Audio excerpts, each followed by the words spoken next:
ગામઠી રસોડામાં આપનું સ્વાગત છે। તો શિવરાત્રિ આવી રહી છે અને આ શિવરાત્રિમાં આપણે શક્કરિયાની ખીર ને સૂકી ભાજી ને તેવું બધું તો ખૂબ જ ખાધું। તો આપણે આજે અલગ જ રીતે બનાવીશું ફરાળી રેસીપી। તો ચાલો આપણે બનાવવાનું શરૂ કરીએ। તો સૌપ્રથમ મેં અહીં 2 નંગ જેટલા રતાળો લીધા છે। તો તેને મેં પહેલેથી જ પાણીમાં ધોઈને માટી દૂર કરી ને ઉપરથી આપણે આ રીતે છાલ ઉતારી લઈએ। તો આ રીતે છાલનો ભાગ દૂર કરીને હવે આપણે તેને કટિંગ કરી લઈશું। રેગ્યુલર જે આપણે નાના ટુકડા કરીએ છીએ તે રીતે આ રીતે આપણે ટુકડા કરી લઈશું। બહુ મોટા ટુકડા નથી કરવાના, જેથી તે કાચા ન રહે, નાના ટુકડા ચડી જાય। તો આ રીતે કટિંગ કર્યા બાદ હવે આપણે એક બાઉલ લઈ ને તેમાં આપણે આ રીતે મોરૈયો લઈશું। મેં અહીં 1 વાટકી જેટલો આ રીતે મોરૈયો લીધો છે ને તે મોરૈયો આપણે આ બાઉલમાં ઉમેરીશું ને સાથે ઉમેરીશું પાણી। તો આપણે તે મોરૈયાને ચોખ્ખા પાણીથી ધોઈ લેવાનો છે આ રીતે। તો તેનું પાણી નિતાર્યા બાદ હવે આપણે એક કુકર લઈશું ને તેમાં તે મોરૈયો ઉમેરીશું ને સાથે ઉમેરીશું રતાળો ને જે આપણે વાટકીના માપથી મોરૈયો લીધો હતો તે જ વાટકીના માપથી આપણે 2 વાટકી જેટલું પાણી ઉમેરીશું। અહીં પાણી વધારે પડતું નથી ઉમેરવાનું। તો આ રીતે પાણી ઉમેર્યા બાદ હવે આપણે કુકરનું ઢાંકણ ઢાંકી દઈએ અને તેની 4 થી 5 જેટલી વિસલ વગાડી લઈએ। તો હવે ગેસ પર આપણે એક વાસણ મૂકીને તેમાં આપણે શિંગદાણા શેકવા માટે મેં અહીં રાખ્યા છે। શિંગદાણા આપણે થોડા એવા જ લેવાના છે। આપણે આની ફરાળી ચટણી બનાવવાની છે, જે આપણે વડા સાથે ખાઈશું તે આપણે ચટણી બનાવીશું। તો આ રીતે આપણે ધીમી આંચ પર એકદમ શેકી લેવાના છે અને કાળા ન થાય તેનું ધ્યાન રાખવાનું છે। તો ત્યારબાદ આપણે એક પ્લેટમાં કાઢી લઈએ અને થોડીવાર માટે તેને ઠંડા થવા માટે મૂકી દઈએ। તો અહીં આપણા શિંગદાણા ઠંડા પણ થઈ ગયા છે અને ફોતરા પણ દૂર કરી દીધા છે। તો આ રીતે આપણે ફોતરા દૂર કર્યા બાદ હવે આપણે એક મિક્સર જાર લઈશું।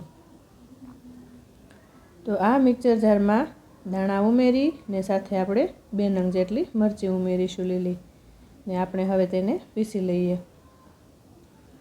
તો અહીં સરસ એવો પાવડર તૈયાર થઈ ગયો છે ને હવે આપણે ઉપરથી ઉમેરીશું કોથમીર। તમારે જો આદુનો ઉપયોગ કરવો હોય તો પણ કરી શકાય। સાથે ઉમેરીશું થોડું એવું પાણી। તો હવે આપણે ફરીવાર પીસી લઈએ। તો સરસ એવું અહીં પીસાઈને રેડી થઈ ગયું છે ને હવે આપણે ગેસ પર એક પેન મૂકી ને તેમાં ઉમેરીશું 2 ચમચી જેટલું તેલ ને વઘાર માટે આપણે જીરું ઉમેરીશું।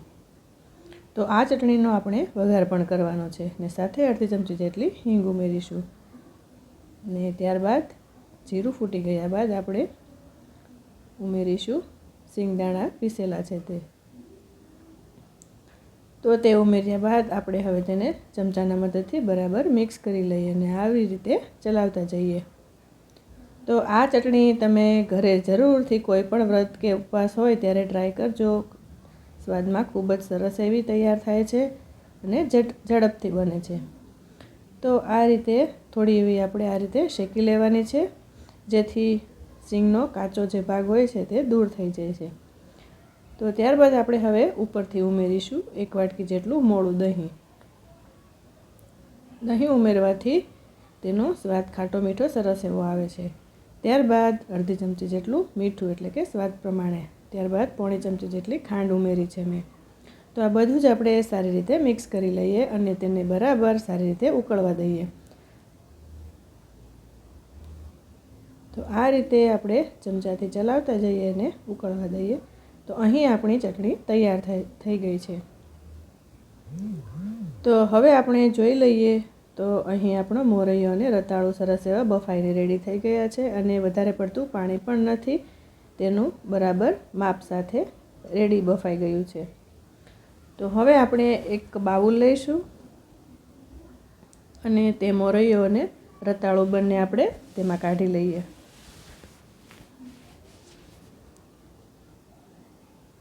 તો આ રીતે બધો જ માવો કાઢ્યા બાદ આપણે ઉપરથી 1 ચમચી જેટલી લીલી મરચી ઉમેરીશું પીસેલી ને ત્યારબાદ ઉપરથી થોડી એવી કોથમીર ઉમેરીશું ને હવે આપણે આ બધું જ સારી રીતે આ રીતે મિક્સ કરી લેવાનું છે મેશરથી।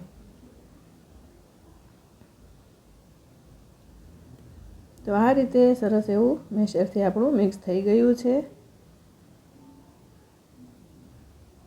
તો આપણે તેને સાઈડમાં એક પ્લેટ મૂકીશું અને હવે આપણે તેના લુવા બનાવી લેવાના છે. એટલે કે આપણે વડા આ રીતે થોડા એવા હાથની મદદથી આ રીતે શેપ આપતો જવાનો છે ગોળ, અને થોડા હાથથી બંને હથેળીથી થોડા એવા પ્રેસ કરીને આ રીતે આપણે કોઈ પણ તમે શેપ આપી શકો છો.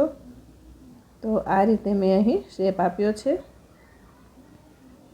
તો આ રીતે આપણે એક પછી એક બધા જ વડા તૈયાર કરી લેવાના છે.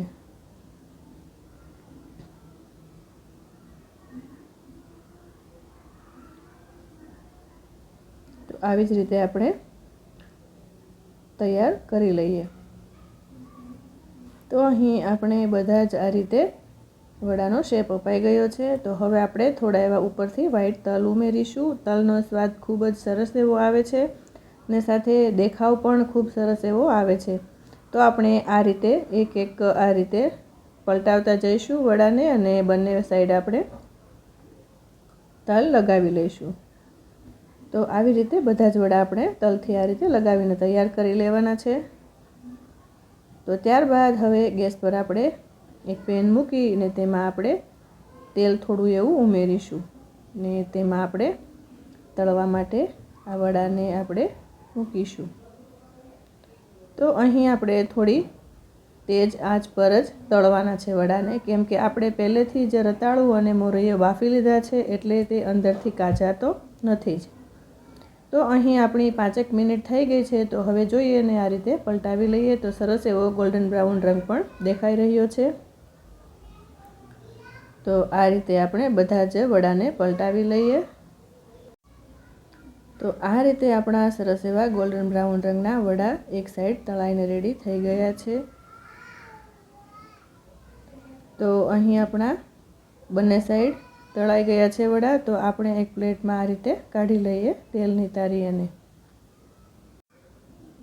તો આપણે આ રીતે પ્લેટમાં કાઢી લઈએ. તો ખૂબ જ સરસ એવા અહીં આપણા વડા દેખાઈ રહ્યા છે. તો હવે આપણે એક સર્વિંગ પ્લેટ લઈને તેમાં સર્વ કરીશું.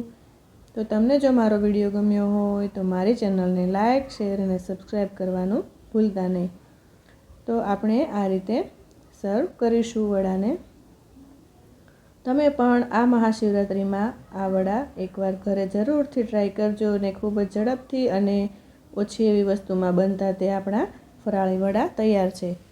તો આપણે સાથે ઉમેરીશું ચટણી, જે આપણે ફરાળી ચટણી બનાવી છે તે. તો અહીં આપણે ફરાળી ચટણી સાથે સર્વ થઈ ગયા છે. તો તમે આવી કંઈ અલગ જ વસ્તુ આ મહાશિવરાત્રિમાં બનાવજો ને બાળકોને પણ ખવડાવજો, અને તમે બધા પણ ખાજો. તો ફરી મળતા રહીશું ગામઠી રસોડામાં.